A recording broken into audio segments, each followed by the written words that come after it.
Hello, everyone, and welcome to another one of these bonus shows we do here called Splits, where two people that don't necessarily know each other but have been on the show before are brought together for another conversation about music. Today, we are going to be celebrating the 40th anniversary of a very important record, the titular first hardcore record, but a record that I think we've established on this show as being absolutely paramount to the development of not just punk and hardcore, but by extension, all rock music.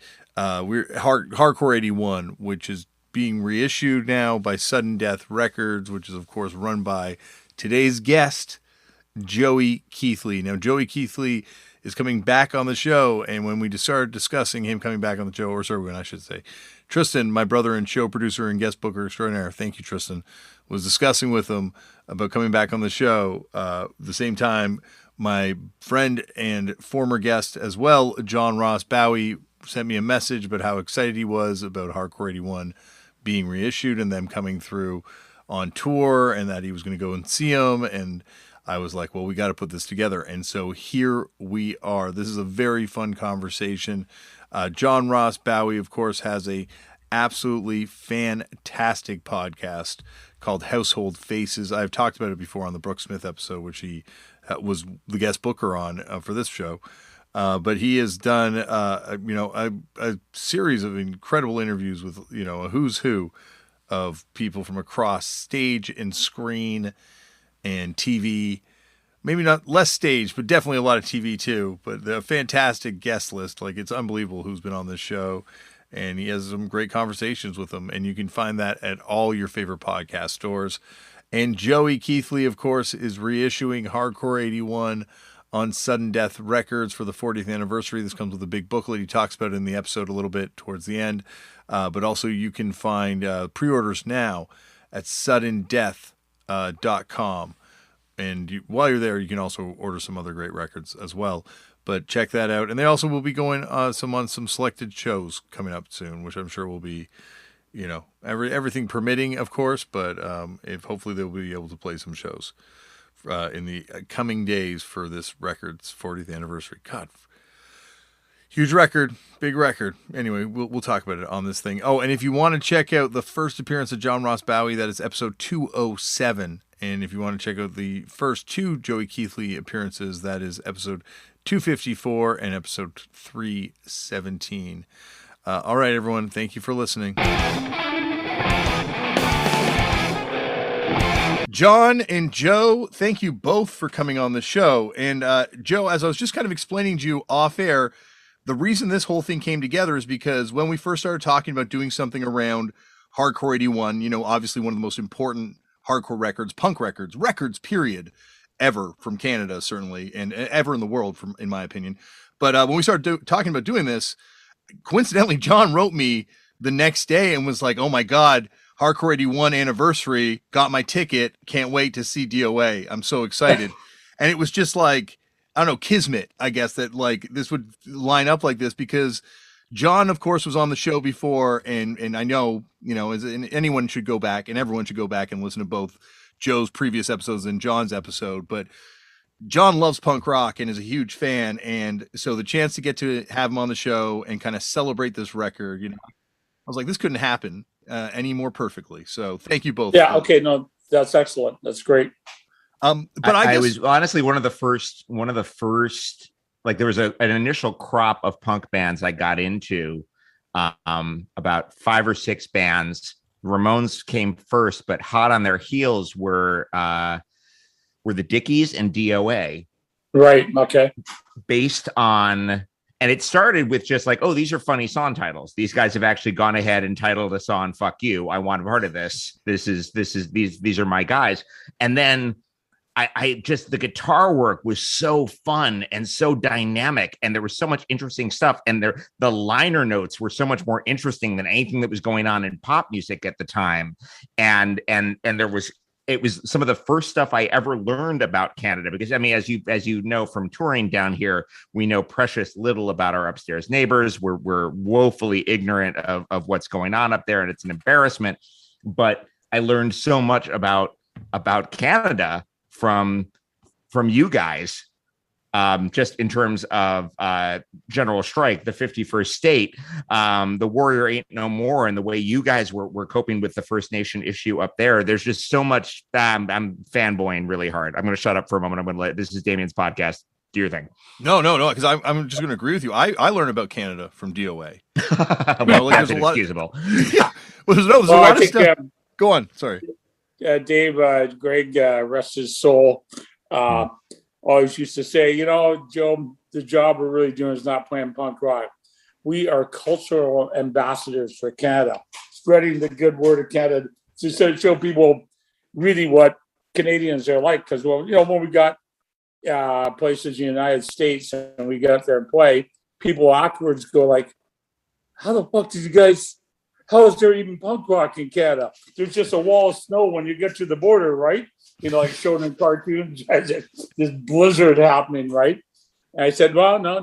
The Ramones came to Vancouver and we kind of figured it out from there, right? So, yeah, there's not there's certainly stuff in your lyrics that just wasn't taught in schools, and now it's gotten a lot better. I think the education about sort of the real history, the people's history, as Howard Zinn, I guess, coined it, is kind of coming out a little bit more in schools. I see it in my kids' stuff that they're learning, but yeah, just a lot of things that I didn't know about as a kid, and I was learning about it from your lyrics and learning about how fucked up the system was. And I think, to your point about being cultural ambassadors, Canada does a really bad job, John, of preserving or celebrating our musical history, certainly of punk rock bands.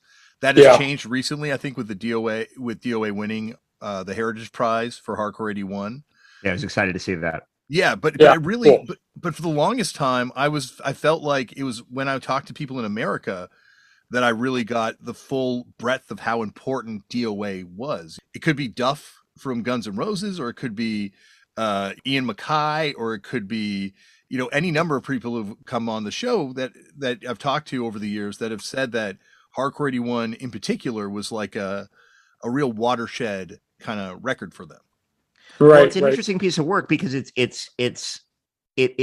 works as a rock record. It is a hardcore album, certainly, but those riffs are insane. Again, Dave Grigg, may he rest. If you like big shouldered rock and roll with great riffs, then you should like DOA. I found it very, very accessible in that way. Was that something because I know you guys you're a folk fan, and I know from some of your covers that you appreciate a lot of classic rock, but what did you grow up listening to? Well, when I was in high school, I listened to Deep Purple, Alice Cooper, Led Zeppelin, and but I also the funny thing was it took me 30 years at least to realize that my older sister, about 10 years older, in the late 60s, when I was probably 10, 12, 13 or whatever, was bringing home all these folk protest records, with the Vietnam War. You're talking Bob Dylan, Peter, Paul and Mary, Woody Guthrie, Pete Seeger, all that kind of stuff. And I didn't really realize that all that kind of influence from the lyrics and the music had kind of seeped in there, right? So we had the hard rock angle, of course, that's what we're listening to. And, and I when we were both 16, then Dimwit, rest his soul as well, bought home, he's joined this record club where you got you got 12 records for 12 cents. And then you paid $1 a month and you were supposed to pay the bill later. Of course, you never paid a goddamn dime to pay for it, right? But the one he got was Black Sabbath Paranoid. And we put this on, and me, Dimwit, and Wimpy, our minds were blown when we were about 15 years old, going whoa, okay, because it wasn't like the Led Zeppelin, right? And by the way, when one thing I did when I got to be about 19, because I lived on a place called Burning Mountain, and there's a guy who used to take us singles, and when the singles weren't popular anymore, he'd roll the records down this hill, and my brother and his friends would pick up the singles and take them home and play them, right? They weren't popular anymore, right? So I said to myself, okay, and when I got a punk rock band, I was living in a house with a hill, and I took all my Led Zeppelin records out, and I rolled them down the hill and left them there, and they got crushed by the car driving back and forth. So That's some heavy symbolism, man. Well, it's one of the few music genres that does require a conversion process, right? Like, and I guess that's like, I guess it's kind of like immortalized forever now in 24-hour Party People, where they're going through and tearing down the rock posters off the wall. Right. I think everyone kind of has to go through that when you get into punk rock, where you have to be like, okay, everything I liked before is garbage, and then eventually you come back to it. But No, I still like Led Zeppelin, so that's okay. Not wish you had those records still. I don't have the records anymore, but I hear them on the radio enough, right? So yeah.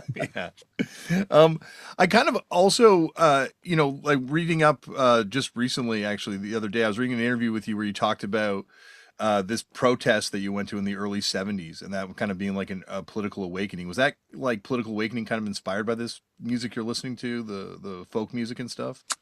It was like Greenpeace started in Vancouver, and they organized this thing. The American military is testing nuclear weapons off the Aleutian Islands, which is off the end of Alaska, right? And so Greenpeace went around to all the high schools in the greater Vancouver area and got kids, come on out on this day, leave your school, come down and march around the U.S. consulate in downtown Vancouver. And it was our day, and we didn't realize that there was all these different schools. We thought it was just us at the time. And we went to leave our school, about 300 kids, and our principal tried to stand in the driveway of the school, the parking lot, and put his arms out and tried to block 300 teenagers. And let's just say it didn't work that well, right? So, and that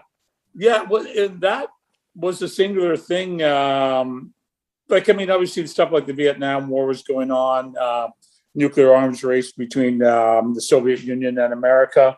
Those were like daily topics of conversation. And so when this came up, I was already thinking politically, and it was kind of my first political act.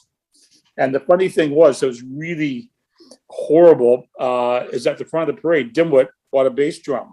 So on the very front page of the Vancouver Sun, biggest paper in the province, was a picture of me, Dimwit, Wimpy, and Jerry Hanna at the front of this parade. And my dad got home at 5, and he would religiously read the paper. And so I saw this picture, and I knew I was like dead, right? And so I grabbed the front section and hid it up in my room. And he came home and looked at the papers. He went, "I'm front section." I said, "Must be that paper boy again, Dad. Not very good anymore." Anyway, sorry, I got off on these sidebars because it just reminds me. Oh no, we love the sidebars on this podcast. Yeah, but that was the first kind of thing that happened, and I think it really, beyond that, it kind of led up to that. And then you guys, I'm sure you remember Leonard Peltier. Was the FBI were after him for shooting near Wounded Knee, South Dakota, and as a treaty Indian, as they call him in the United States, or First Nations person, we call him that. He escaped into Canada. And they're trying to extradite him back to the U.S. to stand trial, and the FBI had gone in there like completely heavy-handedly, and so that was the first benefit thing that DOA played, probably like in March or April 1978. We've been going like 2 months. Somebody said, "Hey, these guys seem righteous. Going to play the Leonard Peltier benefit," right? So. I find the relationship between Vancouver and I guess maybe all of BC and America so different than anywhere else in Canada. Like it feels like from the DEA coming over to arrest Emery like years ago for cannabis stuff, or maybe it's because I guess the position towards Russia, or maybe it's just because Vancouver's closer physically, I guess, or to the border. But it just feels like there is like this sort of like different kind of relationship. But I guess all the expats that move over, I know from covering cannabis for years, how many expats moved up there after the Vietnam War and during the Vietnam War. Yeah. Why do you think that was? Why Vancouver and not aside from slightly better weather? Yeah, and well, as far as like the draft resistors coming up in the United States during the war, I think that it was a quick, easy border to get to, and Prime Minister Trudeau, the original Trudeau, at the time, had said they would not prosecute any U.S. citizens that wanted to come in. But why they ended up in BC, I think there's a bit more counterculture in BC than there was, say, it was like way more than like Alberta or something like that, and probably as much as Toronto, even though it wasn't as big as Toronto. And then and then Quebec was just maybe not a place you go to if you're an English speaker, anyways, right? So. Right. So I mean, we were when we were 18, we moved up to the country, like all same crew of guys, Wimpy, Dimwit, Jerry Hanna, and I, and we worked with guys were drop resistors and traded labor for chickens. We tried to be hippies on a farm, right? And that didn't really work out very well or last very long. So, but I don't know. It's just like there was a lot of, I think the political content in BC, a lot of things in the 30s when the Canadian government and the American government were definitely afraid of the spread of communism. And FDR obviously started the New Deal in the United States, got people working again, building bridges, interstate highway, etc. There was a bit of a ruthless pursuit of people that were in unions across Canada. I mean, there was the March to Ottawa in 1935 that got subverted, never happened. They were threatening to take over the capital type thing. But in BC, the unions were a bit stronger. Like my grandfather, for example, was out and out socialist from Finland that was involved in the fishermen's union, right? And and they would not take this bullshit. So there wasn't like. They didn't get quite as broken. I think that's one thing. And then some of the universities were, because we ended up with sort of like a kind of hippie counterculture type reputation, then a lot of people went to universities to try and absorb that. I went to Simon Fraser University because that was the center of protest. And by the time I got there, that was all over with. It was becoming like a business school. So I quit after about 6 months, right? So it wasn't the hotbed of troublemakers I thought was going to be, right? So, yeah, I think everyone hopes when they get to university, it's going to feel like Paris in '68. But then you get exactly. You got that totally right. That was what I was looking for, and they have been co-opted, put it that way. Yeah, well, that makes sense, though. I mean, you look at like Toronto is the center of Canadian media, center of Canadians' federal government. It would make sense that you would want to go to Canada, but maybe be as far as possible away from the, if you're trying to leave, find the counterculture of the States, you probably wouldn't go to DC. So that does track. Well, right. And also, John, like Toronto is called like Toronto the Good. And like we, for the longest time, has had, we stores weren't open on Sundays. You weren't allowed to serve alcohol and all this sort of stuff. And it's like Toronto is like straight up dorky compared to BC on like the countercultural stuff. Like we had like Yorkville, and there was like a great sort of storied scene from there. And because of this guy Rosie, there was incredible hash in the city. But BC has always been the center of counterculture, and Vancouver in particular, and Victoria too, I guess, as well. I have an amazing photo from the last time I was in Toronto of me standing in front of a massive piece of graffiti in Toronto that just says morals. Yeah. Somebody just came up and tagged morals. That tracks. And I grew up in New York City, so I was very taken aback by this graffiti tag. Very taken aback. But it's one of my it's like the most Canadian photo I have on my phone. Morals. Morals is up to his mischief again. It's amazing. Well, John, you must have seen the film. I know you have their Damian Canadian Bacon. Yes. And they steal a truck, and they've got all these horrible slogans, anti-Canadian slogans on the truck. And the guy pulls them over. Famous actor like Dan Aykroyd or something like that. He gives them a fine because the insults to Canada are not in French and English. So, and writes them up a ticket.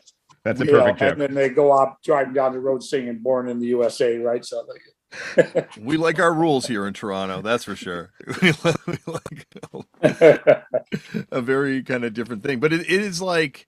I know, and I think that's reflected also that a relationship with America and the punk scene too. Like when Nico Case was on, she talked about how she felt like the Vancouver scene and the Seattle scene at her time was one scene.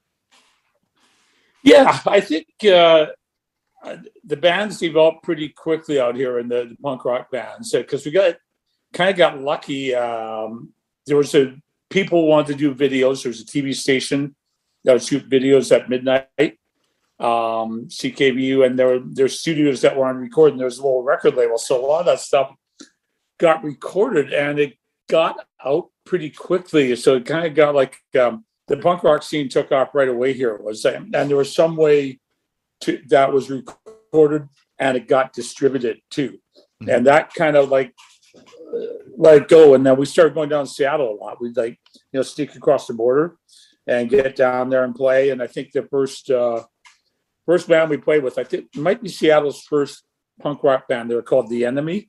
Yeah. And we played this place called The Bird.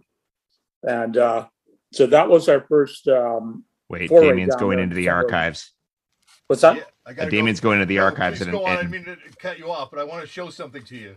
Yeah, dollars to donuts. He has an Enemy 7-inch. No, I've got actually something even weirder, which I got at Hits and Misses, and it is a completely autographed by the second DOA lineup 7-inch, but it's actually a copy of the Enemy's record, but it has World War III in it, but it's autographed by all you guys.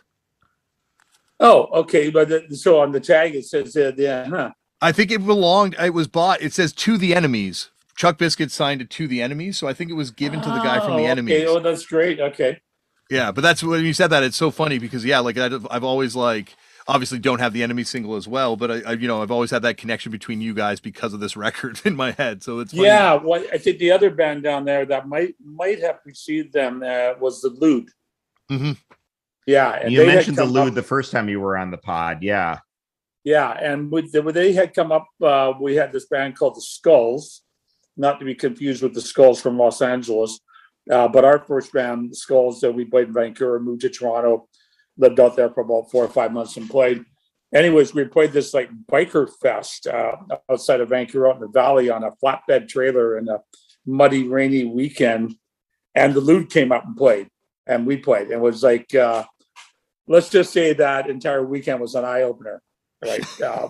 We were like 18 years old. We didn't know shit from Shinola, and then went and played for all these, like, it was the Satan's Angels, which was the precursor before they became Hell's Angels, right? They liked us. They gave us $100 a day and all the beer we could drink. That was the pay. Not bad. Yeah. And that's also how a lot of the cannabis stuff got into Canada. That's why a lot of the strains came up, because it was returning GIs that were part of bike clubs. And there was a lot of the motorcycle clubs and gang and pre-HA and all that kind of stuff that were like crossing the border as well. So it feels like that also, I guess, leads that sort of semi-permeable border that exists out there. Yeah, I mean, people today can't imagine when they go to the border, when they enter the United States now from Canada, or even coming back if you're a Canadian, how different it is. It's just like, it seems the same on the surface. They asked a few questions, but it was like pretty loosey-goosey in the old days. Yeah, no, it definitely feels like, and I think even now it still feels like a easier border to cross than some of the ones out here for some reason. Like, people, obviously it's not, and people still get denied all the time, but it just feels like it's much more amenable to crossing than crossing. Yeah, I would put the Ambassador Bridge into Detroit as one of the tough ones. Yeah, definitely. They're not very friendly on either side. No, so. No, I think that's because of Negative Approach and all those bands ruining it for us way back in the day because of the Windsor-Detroit connection. That's great. The big thing in the States, the big thing in, with Michigan people is that on their 18th birthday, they go south into Canada to get shithouse. So you can't just blame the American punk bands. It's all Americans going down from Michigan and embarrassing the whole country and then coming back shithouse into whatever godforsaken corner of the mitten they're from. Yeah. Well, we do that in Ontario with Quebec. Like, people in Ottawa go to Hull because there's like the easier drinking age there too. Like, I've heard of Hull. Yeah. It's amazing how this stuff tends to influence like youth decisions. I don't know, Joe, did you ever hear about a band from Seattle called the Tupperwares? No. It's this weird thing that I've kind of just heard about once again through doing the podcast and talking to people, but it's like this weird band that featured it's pre-Screamers. It's the people that went on to form the Screamers. El Duce played in the lineup. Nikki Sixx played in the lineup. And also I'm blanking on his name. He passed away now, but the drummer from the Blackouts that also played in Ministry and REM. Bill. Oh wow.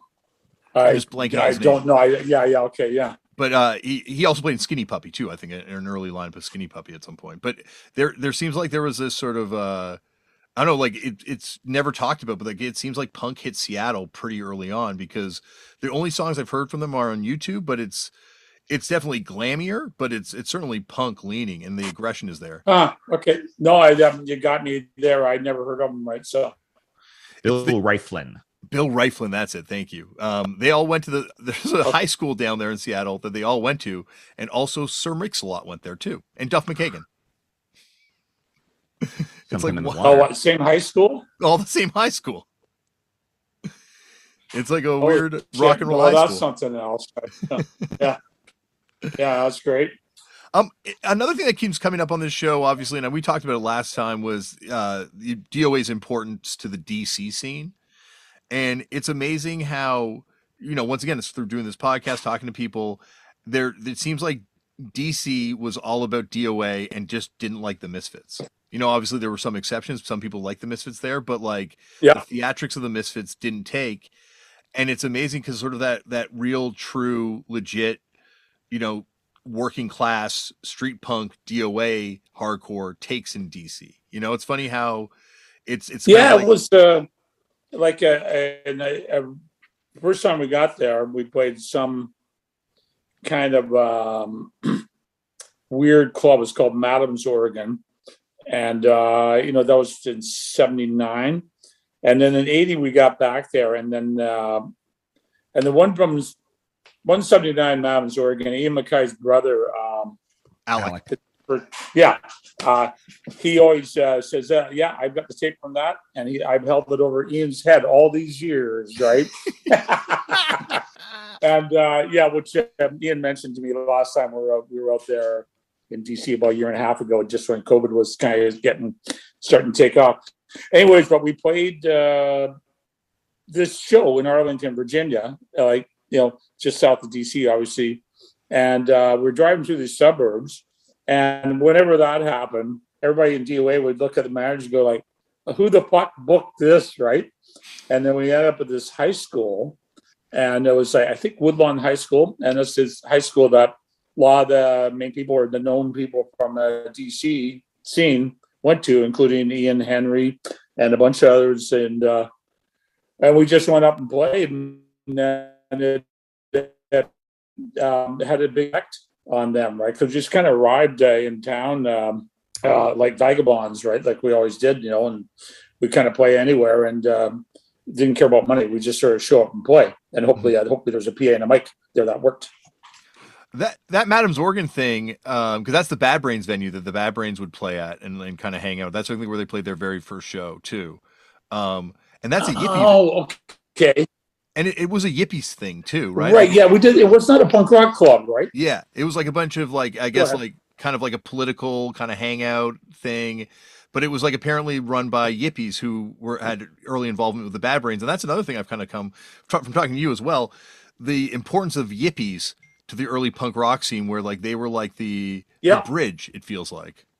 Yeah, it was interesting. Our manager, Ken Lusser, and the Subhumans manager, Subhumans from Vancouver, obviously not UK, their manager was also Yippie as well. And our manager got charged with starting the Gastown riots, which is a famous riot here in Vancouver in 1969, where, police waded into the crowd on horses and beat hippies with clubs and stuff like that and tear gassed them. And anyway. In Gastown? That's such a pretty area. Gastown. Yeah, there you go, right? And I think another thing about my dad, come back the third time, I won't stay on this. I think he saw the news coverage and we're like, way to go. The police finally went out and took it to those hippies, right? Okay. So my dad was sort of slightly to the right of Mussolini at times, right? So yeah. Put it that way. God rest his soul. He did have some good points. Nothing politically or philosophically. Anyways, but the Yippies, so they had the connection, David Spanner and Ken Lesser, and they got us onto this Rock Against Racism they had in Chicago in 1979 on the waterfront, right by Bear Stadium, right, Lincoln Park. And Patti Smith was supposed to play, but she didn't, so her band played, and we warmed up, and we met all sorts of people, and they're really political, right? And they followed us on. A bunch of them, they had used to be this paper called, do you remember this there, John? It's called The Revolutionary Worker. Yeah, sure. It was like, yeah, okay. Those, once we had played this Rock Against Racism, we had 5 or 10 guys from the Revolutionary Worker at every single DOA show. They used to hand out the paper at the anti-nuke protest in the States all the time. And I was handed my first copy in like the very early days of the Reagan administration. So I would have been like 12 or 13. I was like, oh, okay. I guess at night once I start working, I don't. Yeah, no, that they were an interesting bunch. But then that connection there with the Yippies into the Rock Against Racism in Chicago then led to us going to New York City. And there's this place called Number 10 Bleecker Street, which is like half a block from CBGB's. Mm-hmm. You know, we weren't famous enough to get into CBGB's, but these Yippies, and the head Yippie, like, I guess if there is a head Yippie, and they don't have like a vote or whatever, Dana Beal was the guy who ran this Bleecker sort of collective or squat type thing down the street from CBGB's. And that was our first show in New York City, right? So we made a heavy connection through the Yippies, and you're totally right that they were sort of like dissatisfied what would happen to them, because they said, okay, the hippie culture had a great hope of changing the world, and then it just got co-opted, and you know, business people were making money selling bell bottoms and peace sign bell buckles and you know, tie-dye t-shirts, right? So, you know, which is, I think that's pretty accurate if you ask me, right? Because the revolutionariness of the hippie movement didn't last that long. It lasted about 4 years, and then it got drummed out and got co-opted, and people started figuring out how to make money out of it, right? Yeah. Well, the sort of disruptive sense of humor of the Yippies you can hear in a lot of the punk that I loved. Yeah. You guys, there's like this real sense of like not just shit starting, but a wit that goes with it, that the hippies were a little too self-important to latch on to, maybe. Mm-hmm. Yeah, maybe took themselves a little too seriously, right? Whereas you know, the punk rockers, hey, but the great thing about punk rock, it just took the piss out of everything, right? Yeah. And to greater or lesser effect, depending on who was doing it, who was writing the songs and stuff like that, but different stunts, songs, album covers, single covers, whatever, right? You know, that's kind of what attracted me to the whole thing in the first place, that it was like a really free form of expression and involved a lot of different things. Like I think back to the early shows we did in Vancouver, we'd have 1 or 2 punk bands, we'd have an experimental band, we'd often have a reggae band, and then we have kind of a new wave band. And to me, that was a great bill, because you kind of got a little bit of everything, of all these and all the thrill seekers, bon vivants, and people who wanted to be in the scene. All 50 of us would meet at the same place, and this would be, you know, that it grew to 100 or whatever, right? You know, this is like, you know, so, but it had a lot of different styles of self-expression, right? So, yeah. You know, you mentioned David Peel, and I find him as sort of this really fascinating person. Oh, there's Dana Beal, but also David Peel as well. I said David Peel was the hippie. Yeah, but David Peel was the marijuana activist. Yeah, David Peel from a different guy? The one from New York. Dana Beal was a yippie. They're both from New York. Okay. So Dana Beal was like... I thought you said David Peel. Sorry. Yeah, it's a Dana Beal, Beal. Okay, that makes sense. As opposed to David Peel. Yeah. Right, so... But David Peel had a great influence on us when we were like 15 or 16, and we first got introduced to marijuana. and because again, Dimwit brought home this record. It was called David Peel, Habit Marijuana. And we listened to it. We were like, our minds were blown, right? Because you cover a song by him too, right? Yeah, I took two songs of his. One was Habit Marijuana. Yeah. And the other one, so we ended up with the DOA song, Marijuana. Yeah. I like marijuana, you like marijuana, which is a direct steal from David Peel on the Lower East Side. But he had another one, Here Comes the Cop, all dressed in blue. He's after me, he's after you. He's got a gun, you better run. So I kind of combined heard both those lyrics when I was about 15, and then 20 years later, I combined them into a song. He's in a movie called Potluck with the Lunatics. Okay. As well, too, from I guess cool. the year 2000. Yeah, I've never seen it. Yeah, that'd be great. It's interesting. Yeah. Is he still alive? I'm not even sure. I think he's still alive. Actually, I was just trying to find out if he's actually passed away, but I believe he's still alive because someone heard an interview with him recently. They told me. Interesting character for sure. Yeah, and the connection between John Lennon and punk rock, I guess. Oh, that makes sense too. Yeah. Okay. Right. Cool. Yeah. The weird connection between those worlds. But the interesting thing I find is that you always had like I don't know, and I guess it makes sense that you're now in government, like a practical approach to politics. I think a lot of times punk can have a like a heady idealistic view of politics, or and sometimes just like a reactionary, complete like abandonment of politics, and then at worst, I guess, also like a complete embracing of the worst side of politics. But you've always had like a very passionate, progressive politic, but it's always seemed very practical. That's a lot of P's. That's some great alliteration. I would also add pragmatic into that as well, not to make things more complicated. There you go. We've all got P screens on our, so we're good here. We're not popping too hard. But it seems like your politics, like was it always that way? Like obviously your lyrics are at different times, but were you always someone who believed that like there was a way to do it through the system type thing, or to like work within? No, not really. I mean, I wrote a song called "Smash the State." Oh, I know. So, kind of So, it was funny. I always had a super interest in it, right? And like I think I told you before, I went to SFU with the goal of becoming like a civil rights lawyer, and that fell aside pretty quickly once I ended up in the punk rock band. Fortunately, I'd say, and so.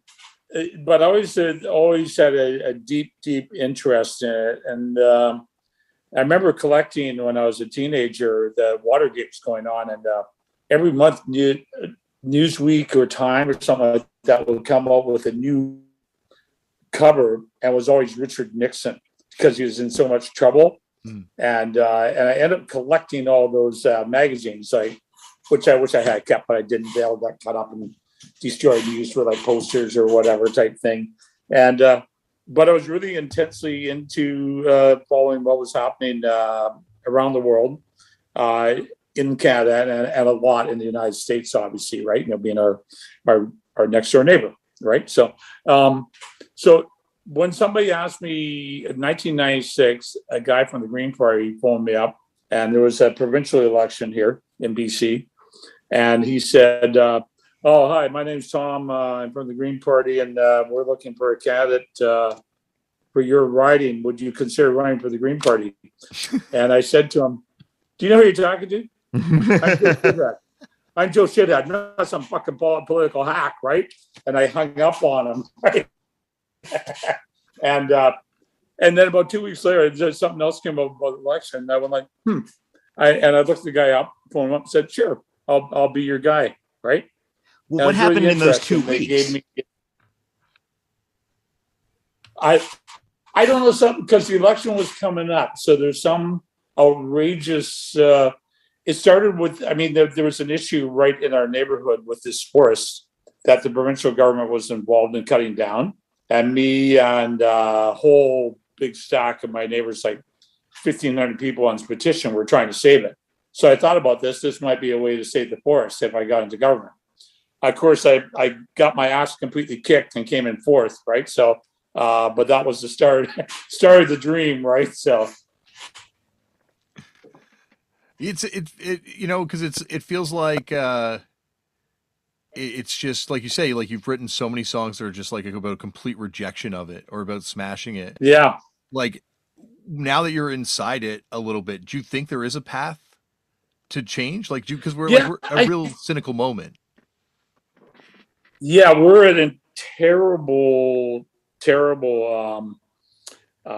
time on the earth, right? With the COVID is one aspect of it, but just the hatred and distrust and violence that is around the world. I would, I would think this is the worst time we've been in that I remember, like since the civil rights effort and the Vietnam War in the United States. There was a lot of conflict there, and that did end up changing some things along the way. But so right now it's a completely crappy time for the world, right? Injustice, environmental degradation, hatred, racism. The guy who runs China is like modern day Adolf Hitler, imprisoning millions of Uyghurs from the western part of China. So I think the thing is what we need is different kind of people in politics, that are not generally what we used to have, or would be out here. We'd have a lot of car salesmen ran for politics, or lawyers. Now, generally, you get a lot of lawyers and a lot of people with a political science degree. Hey, nothing wrong with a political science degree, but does that qualify you to run something? I don't think so. Just because you study politics and think you want to become a career politician, right? So I don't buy that. So we need people to me, you need people that are like, I don't know, truck drivers, artists, painters, maybe even guitar players. I can think of one, right? So, so because you get a different kind. I think musician thing is unique, and I always say to people like, well, look, we have if you want to understand different cultures, a good way to do it is travel around the world. So I played on 5 different continents. I played in 47 different countries. So I've gotten a wide exposure to different people and different ideas and different philosophies. It doesn't mean they're all great, you know what I mean? But you got to take what you can out of what you learn as you go. There's some life experience I think is an important thing, as opposed to just going to school, getting your degree, think, I'm going to go work for a politician. Then 10 years later, I'm going to become a politician. I think that's really not a great path. Some good people have come out of that path, but a lot of really average people with no great ideas have as well. How long have you been on the city council now? 3 years. I'm up for re-election next fall. Best of luck there. October 2022. And how, I know one of your major platform planks has been moving Burnaby towards a greener economy. How's that going? Well, we're not so much in control of the economy, but more with dealing with the effects of climate change, trying to mitigate that. Like working towards houses and buildings that are zero emissions. At the city, we're electrifying our fleet, or we're getting our fire trucks and garbage trucks on to working towards getting on like biodiesel, for example. We're going to be producing our own alternative fuel, taken from waste disposal, like garden cuttings and stuff like that. Mulch them down to fuel, so the fire trucks have enough power to get up the hill, go put out the fire, that kind of thing. So a few things like that, and a lot of really working to get people EVs going and places for them to charge, obviously, and that's going pretty well. I mean, of course, and the big thing I'm pushing this fall is really ramping up how many trees we're planting, because we had this thing called the heat dome, and Lytton, BC, for example, which is like 250 miles north of Vancouver, had the hottest temperature ever recorded in Canada in July, and it tied Death Valley, California, for the hottest temperature. Jesus. Like we've never, I spent lots of time down in Texas and Florida, but I've never seen anything like that. It was a solid week of just the worst weather here in supposedly rainy Vancouver. Yeah, we went this summer. We went 52 days without one drop of rain. It was that we were in a complete drought. So, I mean, as a member of the Green Party, we've been talking about this stuff for 20 years, right? 30 years before we were even actually a political party, right? But now now it's here, and people are seeing the effects of with this extreme weather, like forest fires, flooding, et cetera, et cetera. It's like so we're just going to get more of it, unfortunately, right? But so that's a big thing we're working on at the city, and I do my part. I'm the chair of the environmental committee, so we have a big effect on that. Were there fires, like forest fires in BC? I know not like this, but like I don't even remember hearing about any growing up as a little kid. And now it seems like this year especially, it was. Yeah, every year it's kind of gotten where we had really a horrible fire season in 2017 and 2018, where there was so much smoke from not here in Vancouver, but up country, and then the winds blew it down here. The people in Washington State, there was one radio station said, okay, all people in Washington, meet us at the Canadian border, bring a fan. We want to blow all the smoke back into Canada. It's not fair. It's come down here to Washington State. Right? So, I mean, in a sort of a friendly gesture, joke type thing, right? But the smoke just gets everywhere, right? So, and then I know I got lots of buddies in Oregon. They were like this summer, like getting the smoke from Oregon and also coming up from California too, right? So the West has gotten really, really dry. I mean, they're disproportionately from what it used to be. Mm-hmm. And if you look at lakes like the one at Hoover Dam, whatever that's called, I forget. And another one on Shasta Lake, which is on the border between California and Oregon on the I-5 highway. Well, DOA, we'd stop and we'd go swimming in there. That lake is like 40 feet at least, maybe 50 feet below the level it used to be. And when DOA first started touring down there. Yeah. So we got some problems. Yeah, we swam in it, and I remember watching it recede. It felt like every tour you could watch it just go down a little bit, and now obviously it's at the extreme of that. Yeah.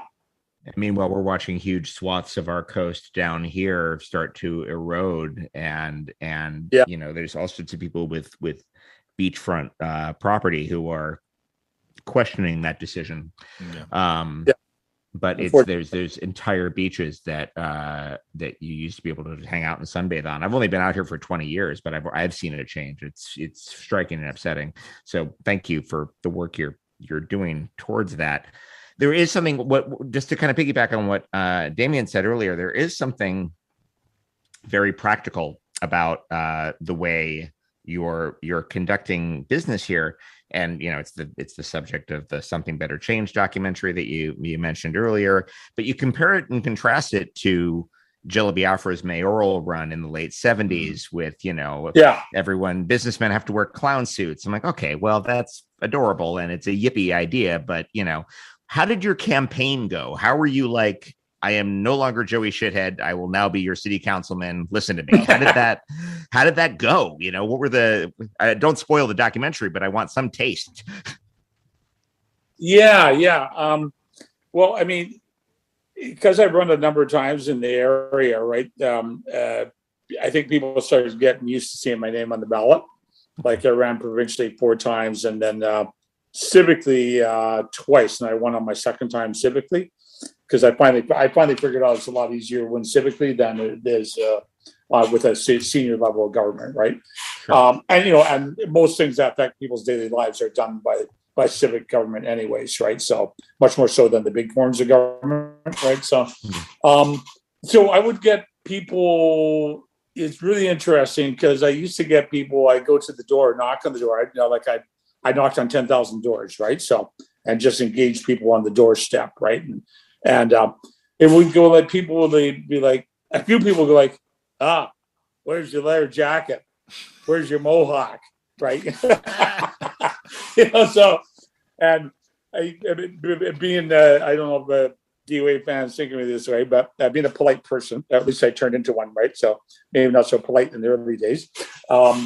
That I just say, oh, well, I left as a home. I decided to put on a suit so I could knock on your door and tell you why I can do a better job running the city than these guys, or whatever. What you say on the doorstep. And some people, the thing with with DOA, that helped me get elected. That was a big factor, right? Because the name recognition, and it wasn't because, I had some people like, oh, hold on, let me get my album, I'll get you to sign it, or oh, I saw you at this concert. Like, there's a number of people like that, but more often than not, they weren't fans, but they had this begrudging respect because the politics that myself and DOA had been involved in over the years, because we kind of got this handle. I know not so much anymore, but up to like 10 years ago, it's like DOA, Vancouver's protest band type thing, right? So people understood that, and they went, oh, well, myself, they went, oh, this Joe guy's actually serious about this, right? So it was like, that paved the way with the band, and persistence too, right? And I used to get stuff like the great, you get jackasses. I'd have a Green Party sign, and the guy, oh yeah, I know you guys. You like to smoke the green, don't you? I'm just going. I said, no, that's the marijuana party. You guys got this one wrong. So I mean, you run into jackasses, right? But you do everywhere in this world, right? So. Well, yeah, like DOA is to Vancouver what Drake is to Toronto. Like it's really like the band that like embodies the cultural identity of the city. It's funny because like we never really had that band in punk come out of Toronto, but you do see in other cities. Like obviously, Minor Threat is kind of that band for DC, Yeah.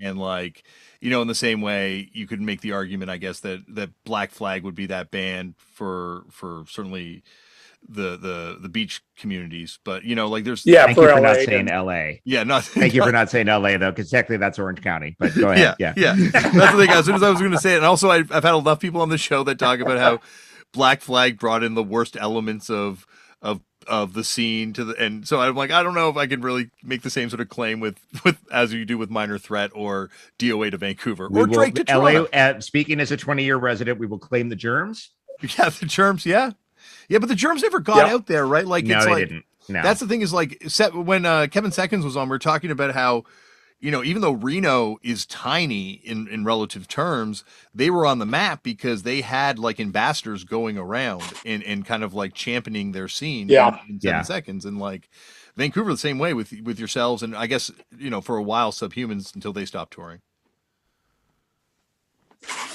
Sorry, you cut out there for a second. I was going to say, I think yeah, sorry, go on. The comparison with Reno and Vancouver. Yeah, no, totally right.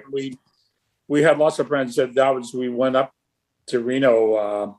That was a great scene. And again, it's never one of these. We met somebody at a parking lot at a mall, Tommy Borghino, original drummer for 7 Seconds. And we followed him. We drove deep into the suburbs. And again, the call was from the band guys. Who booked this, right? And the manager was like squirming at that point, right? And it was his show in a garage with about 100 people in the garage.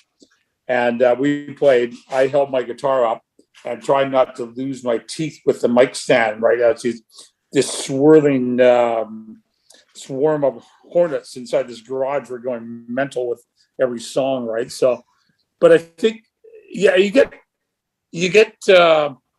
bands that do stick out on the horizon. I mean, I was kind of getting disconnected from our last thing, but they go out and they spread the word, and you get like the protest band. I mean, DKs would be that for like San Francisco, getting back to that era, right? I absolutely right. So, yeah, you kind of like, I don't know, kind of you need that because like also by the same token, you don't really. Las Vegas didn't really have that band, and so there's all these great bands from that city that don't really get remembered in the same sort of way. Like you kind of need that band to kind of like, I don't know, just preserve the culture of the scene, it seems, or something. Yeah, and I think too that, I mean, Vancouver, running a label here, right? We still get the reasonable request for like point of stick stuff. because the Pointed Sticks actually went out and toured.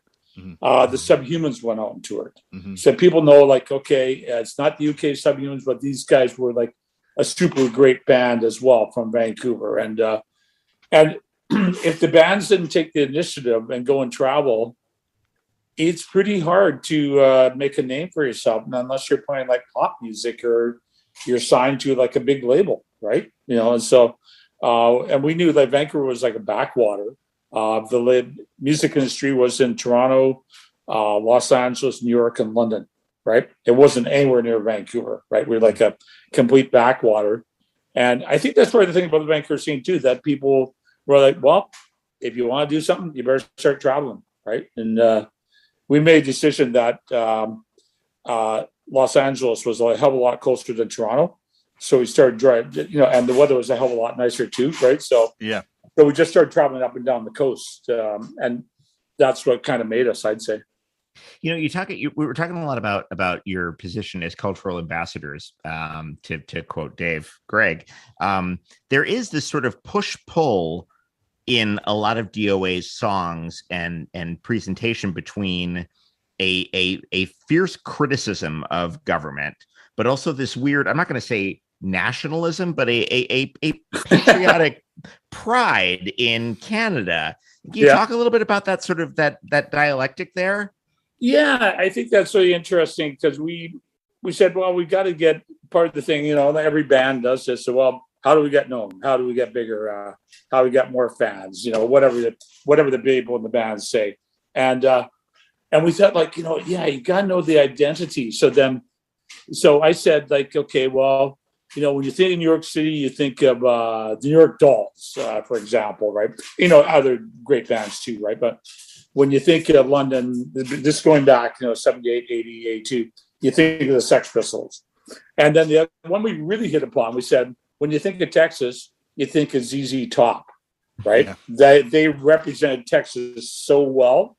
And the way they dressed, the cowboy hats and, the hanger to honor were like, I don't know, like, but whatever, like Texans that rode motorcycles, and but they had an identity. So then we said, okay, well, we started wearing these Mac jackets, like, get like the red and white jackets and cut off the sleeve like a workman's jacket, and like, okay, yeah, that's pretty good. And then I think that's where people in Seattle saw that, and that's the Mac jacket grunge thing. One guy said to me, "Oh, that's where they sold it from DOA." Blah blah blah. Whatever. That makes sense. Doug Donut from Death Sentence said that, right? And but then we thought, well, let's take it further. Then we started incorporating the hockey sticks and the hockey jerseys, right? And then we had one show down in Austin, and we had it in a big club. We set up a ball hockey game on the floor. Between DOA and a bunch of Texans. Let's just say it was over like pretty quickly. There's no Texans playing for the Dallas Stars, put it that way, right? So anyway, so we realized that this is contributed to our Canadian identity. And then we did the album True North Strong and Free. Right. And it has songs like the 51st State, which and is all our stars are overweight. Yeah, exactly. Bachman Turner Overdrive. We're thinking specifically Randy and Fred and that crew. And Canada was like a lot less glamorous than the entertainment from London or from Los Angeles or New York. We weren't glamorous. Yeah. That was for damn sure, right? So no, your exports at the time were like John Candy, Dan Aykroyd, and it's like this is right. We were getting no Rachel McAdams from you guys. No, it's like, and I think playing into that like really helped the identity because you had the fierce music. And the politics, but you also had the humor. Yeah. And I think that was like, those are the three most important things about DOA: politics, being obnoxiously loud, and trying to be funny. Right. And that was what drew me initially. So it was almost a branding conversation before we had such a term. I suppose so. Yeah. Interesting. I mean, I guess I could have been a billionaire on Wall Street if I just taken that approach there, right? So you need to franchise it out. Get a couple more Canadian bands going down there. Don't you worry about blank. Let me worry about blank. Yeah, if you're a Futurama fan, you know that. I think a lot of like Canadian identity for me as a young person was like just defined as what is an American. And then so like finding DOA was such a huge thing for me because it was suddenly like, oh shit, hardcore was coined by like, or like titularly coined at least Yeah, by a it's Canadian yeah. band, you know, and then like, you know, for finding out, you know, how important DOA was to the whole thing, it was like, oh shit, this is like, you know, it really emboldened my kind of like love of this music. And, you know, and I think you're such an important band for bands from here because you're the first band that got out, you know, like everyone. Yeah, I think the thing was that because we were adventurous, and I'd say that the two bands that did the most early trekking and kind of set up the scene, or like played the first shows, whatever, were us and Black Flag, and we're good pals with those guys, and then and Chuck Dukowski generally did the booking or help with and stuff like that, so. Him and I would trade notes about, don't go to Sacramento, you'll get ripped off by this guy. Or if you end up here in Portland, this guy is okay. You'll get $100 in summer stay. So we trade notes about who to trust and who not to trust. And then because we were so early that I found that we would play shows where people had never seen a punk rock show before, right? In the United States or parts of Canada, and we come back the next, and there'd be bands would form after having seen, and we could tell which band had been there first because we get back to a town a second time, the opening bands would sound like Black Flag, so obviously they had got there first, and we go to another town, the bands would sound a little bit like DOA. That meant that we had been there before them, type thing, right? Yeah. So. It was just kind of an odd thing, right? It kind of worked out that I love those guys. They're like, and all the lineups were all great, all the singers, and but lots of great stuff. So I still love seeing them play when whatever lineup they come out with, right? So, yeah. What was the worst place you ever stayed? What besides jail? Well, yeah, definitely not jail. Jail probably takes the cake, but I mean, like that's somewhere where you could leave if you wanted to. There we are. Yeah. Yeah. The worst place you ever stayed. God, that's a pretty long. How long is your podcast? So, as long as you want, but like, it's funny because like I can remember every shitty place I've stayed, and obviously you've stayed probably in more shitty places than I have over the years, but I mean like those places stay with you. I remember the floor we slept on in the Czech Republic. That was the hardest floor I've ever slept on. Like I don't know why that concrete was so much harder than any other concrete I've slept on, but for some reason. Listen, I'm a rank amateur here. You guys have toured so much more than I have, but Egghead did record in a house in Westchester, Pennsylvania, where it was a real punk house where the owners would take their tattoo bandages off and stick them on the wall. It was like if the entire building was made of hepatitis. It was terrifying. But I'm sorry, Joe, go ahead. We had a place like that in Oslo, Norway. There's a squat there called the Blitz. Really famous. It was around in the 80s. It's still going. So these kids, 22 or whatever, they put on the show. The show was okay. It was pretty good. And then I said, oh, where are we going to stay? Right. And I said, oh, we have a house. Don't worry. And they were getting like more and more hammered as the evening was going on, and getting pretty incoherent by the time it was closing time. And it just, I went like, I started smell the rat. So I went like, I said to the rest of the guys, you know what? I volunteer to stay in the van tonight. I'll make sure the stuff doesn't get ripped off. I'll stay here. Right. So, and they went, oh, okay, well, it's okay. And they trooped off. We left the van parked in front of the venue, and about 8:30 in the morning, I could hear them grumbling coming down the fucking street. And it was just like, the toilets, the seats have been ripped off. The guy who ran the thing says, oh, can I stay in this room with you guys? My room's all full of bed bugs and so shit like that. And they're all, and I'm looking at them. I go like, oh my God, that's terrible, guys. I'm so sorry, right? So, and they're going like, that's like, and Patty, our drummer, goes like, fuck. If I hear Joe saying he's going to stay in the van again, I know he's smelling a rat, so I'm not going to that place. think the typical thing was that I always go like, it's a combination of places. Is that the owner of the house said that you have a few questions. So, oh yeah, we've had a long road trip. We crash at your house. And oh yeah, sure. I got lots of room, man.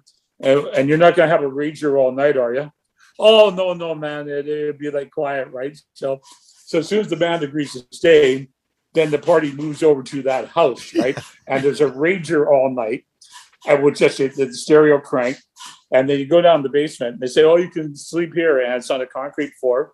And basically, you want a pillow just below like a kitty litter box that hasn't been changed in 6 months.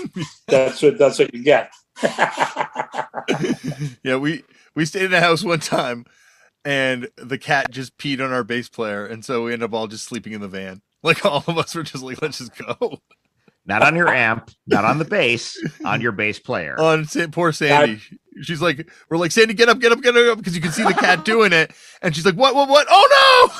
And we're like, let's just go to the van. All of us sleep in the van. oh dear.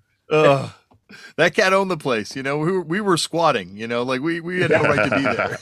Cat was marking his territory even further, right? So yeah, absolutely. So it's amazing how you guys establish that. Like, you guys are the guys that go out there. It's funny because like people come on this podcast that play in other bands, and like you would like on the East Coast, and like you'd have to wait for a promoter to reach out to you. You'd have to wait for all this sort of like red tape to kind of be brought into the music industry. But right. You guys kind of are, and Black Flag, obviously, as you mentioned, but you guys are the guys that are going around, staying on people's floors, and kind of like be realizing like you can build a scene, you can build, do this. That was the template. Yeah. You know what? We had it was a lot of fun doing it, right? I mean, not every night was great, and not every gig was great, but it's like, obviously we came back for more. I think I've done over 4,000 shows in my life. So, I guess another thing to say, I'm a sucker for punishment. So, yeah, I definitely feel that's part of it, is like sort of this idea that like there's a gambling aspect to it. Like every night you don't know. Oh yeah. You know what? I rolled the dice and shit came up snake eyes again. Yeah. Exactly. Well, at least you have a night on the concrete. Every once in a while, floor. you'll find a fan with wealthy parents though, and they're like, "Oh, come in, we just got a new sectional in the living room." Yeah, we had that happen like twice, and it was bliss. Well, they take you down. They got a beautiful place. They cook up food. They say there's a liquor cabinet. Help yourself, right? It's like, and everybody in the band's going like, "Oh, I died in one day." Finished basement. When you go to the punked person's house though, and it's super nice, and they're not living with their parents, that something's fishy. Like, how many times we went up staying at some dude's house and been like, "Oh, they're a drug dealer." Of course, Coke like, money. How would you be able to money. afford this? Oh, here's one for you. Okay, it was a beautiful place. We only ever played in Serbia one time. It took us about 4 or 5 hours to get through the border. They wouldn't let us in. Didn't have a permit, so we left the crew and the van and all the gear. They stayed in Hungary. And we ducked down with our guitars and snuck through the border. And we'd ordered a cab, and we ran. I said, "Guys, we got to go fast, but don't run," right? And we went with one guitar, bass, and drumsticks and a bass drum pedal, and ducked down in this car in the parking lot. And this cab driver picked us up, right? And drove 150K down to Novo Gorica or something like that. And Novi Sad? Novi Sad. That's it. And so after the show was great. Except when we played America the Beautiful, because the Americans had bombed Serbia. So when we played America the Beautiful, the show was going fantastic. People really got all DJs never been here. The whole crowd stopped and looked at us, stared at us, because America, home of the free, America, blah blah blah. And I'm looking at that, guys. Well, how do we get out of this? Think, well, it's a 2-minute song. We better just finish it up type thing, right? And start playing. All went well. So anyway, so we said what we were going to say. He says, "Oh, we have like a bed and breakfast arranged for you." So we're driving up the hill out of town, and the fences are getting higher and higher. So it looks like the fences are the height of like you would have around, not that I've hung out there, but I watched Breaking Bad, but around like a Mexican drug cartel house, right? You have 10, 12 foot high house fences. And we get to one and say, you guys can stay here. And they let us in. There's nobody there. It's a mansion. It's got like a reflecting pond in the backyard that's like 100 feet long. It's got its own basketball court, marble staircase up to the rooms we're staying in that was like 12 feet wide. There's bottles of wine. Here's the food. We'll pick up at 9 o'clock and drive you back up to the border, right? And we're going like, okay. So we stayed there. We found out later that was the home of Serbia's biggest drug dealer who'd just been arrested, and the government had seized the property, didn't know what to do with it. So it was selling it as a bed and breakfast, right? So we're going like, well, if we had known that, we spend the entire night digging out, seeing where he stashed all the cash, right? Instead, we got away from there. Well, we'll never get back in there again, right? So, spend the whole night prying up the floorboards, going into the toilet tanks. Oh yeah, the place would have been a wreck. We would have been going through everything till dawn, right? So. Yeah, we played a festival there one time called I think it's called the Exit Festival. It was called Exit from 10 Years of Madness Festival. Yeah, I think we just missed. We came in a day early. That was, I know the one you mean. Yeah, probably the same guy running the show. Yeah. Yeah, like he must have been, because he was like probably. I think I even talked to him about you guys. He was like a huge punk fan, like loved Husker Du, Mission to Burma, like all of them. Yeah, actually, it's funny. Oh, it was great. Oh, go on. Sorry. Oh no, it was great. It was the people there are great. I'd love to go back there and play. Right, so. Yeah, no, definitely. It's funny. Bob Mould was on not too long ago, and he talked about when they got your number from Black Flag and rolled into town, and you guys hooked him up with a place to stay, and were giving him all this, I think steaks or something, like meat, like you had groceries that you were passing up to him, like they were like squatting in some spot almost, he said. Probably, I don't know where they were. They probably stayed down by Dave's place down in Gastown or something like that. I'm not sure. That's interesting. I remember when the Husker Du came to us to Reno, and my friend Cliff Farnell, he used to do all the shows there in the early days. And so I phoned him and I said, yeah, Cliff, we can play on the 15th of July or whatever it was. And but we're bringing this band from Minneapolis with us. And he says, okay, cool. I can give him some money. What's the name of them? I said, well, they're called Husker Du. And so when we got to Reno, Cliff had written down, and I have a poster with this on, it was DOA, and then the opening band was Who Screwed You, written out phonetically. And I looked at those guys, and I go, looks like you guys got a new band name. How you like it? Amazing. Yeah, Bob's great. All those guys were great. They were fantastic to play with. Like the first time we went there, Minneapolis, we played 7th Street Entry, and Husker Du opened up. You're talking like 1980 or something like that, and they played Lion Street Record from start to finish, and then played the songs Statues as an encore or whatever. Right? It's fantastic. Right? So speaking about that, when we actually started doing some shows, then when DOA for the first time, we'll play the Hardcore 1 record from start to finish. Oh, that's awesome. But people don't tell people not to worry. We'll play some more songs because the record's only actually 18 minutes long. It's more like an EP. This has been amazing, both of you. And I don't want to keep you both because we are talking late into the night, and if you guys are busy and stuff, we can wrap up whenever. But I want you both to know that you guys are always welcome here. And John, it has been an honor to do this with you. Oh, this has I guess I'll put in a plug. Thank you for that. I'll put in a plug for the reissue of a Hardcore 1. So it's got 3 bonus tracks, 3 early singles on it, like Fucked Up Ronnie, Disco Sucks, and the Original Prisoner. And it's got this 12-page booklet inside the jacket that I wrote a big thing about my take on the origins of hardcore, and we put in a bunch of pictures and posters and stuff like that people never seen before, right? So that's. Are you guys putting that out on your own? Yep, I put that on Sudden Death Records. Yep, on Sudden Death, fantastic. Yeah, it's such a. I got into it backwards. I got into it. I don't know if it was domestically available. I had Bloodied but Unbowed first. Cool record too, right? So. And so I had like, the cream of a Hardcore 81 and Something Better Change off of that.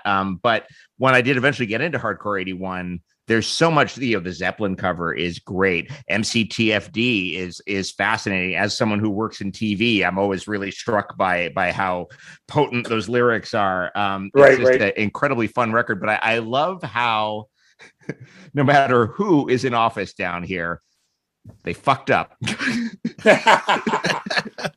I love that. I have always loved that. I saw you guys when it was Fucked Up Billy, and it is consistent and it's always accurate. And it's just an evergreen set of lyrics, man. That song, I think I wrote it in a Total Fleabag Hotel on Lawrence Street in Toronto. We were staying at. It's like $3 a night. And it's the wintertime. There was holes in the window, and it was just the worst place. But I'm sat in the steps. I think I wrote that, and but it's been like great because it just has been like a timeless song, So it's just one. Sometimes you just kind of fluke those things out, right? So, you guys stayed on Lawrence Street when you were in Toronto, like the first time? Yeah, there was an old hotel at Lawrence Street, so that's two or three blocks east of Yonge, right? North of Yonge, like north on Yonge. Lawrence, okay, right? So it wasn't Lawrence. So if you go, I guess it's parallel with Yonge, but 2 or 3 blocks just east. Oh, like Church, parallel. Church maybe, or it might have been Church. Okay, so, yeah, we arrived there in a motorhome. Okay, like a drive-through, like you just delivered it to Toronto, and we didn't have anywhere to stay, so we found the Fleabag Motel, and it was like $2 a head per night. So we stayed there for about 2 weeks till we found like a house up on Edwin Avenue that we could rent. We stayed there for about 5 months type thing. Toronto must have been so different then. Like, reading Liz Worth's book, Treat Me Like Dirt, and just hearing about like how Queen Street was basically opened up by punk. Like it was when the punks started going down there and playing that you had all those clubs really start. Like it was like a one-horse town back then. Yeah, it was interesting. I mean, we went to, we played there was this club on Yonge Street, not too far from original Maple Leaf Gardens. David's? It was called the Gasworks. Oh, the Gasworks. Yeah. I've heard of the Gasworks. Immortalized in Wayne's World. They do that. Of course. That's why I've heard of the dork. Yeah. There was a kind now it escapes me. There was a kind of a well-known Greg Godovitz. It was Goddo was playing. Yeah. Okay. And we went in to have a beer, and Godovitz was kind of a famous Ontario Canadian rock band at the time, right? He never got really big, but fairly significant in their own way.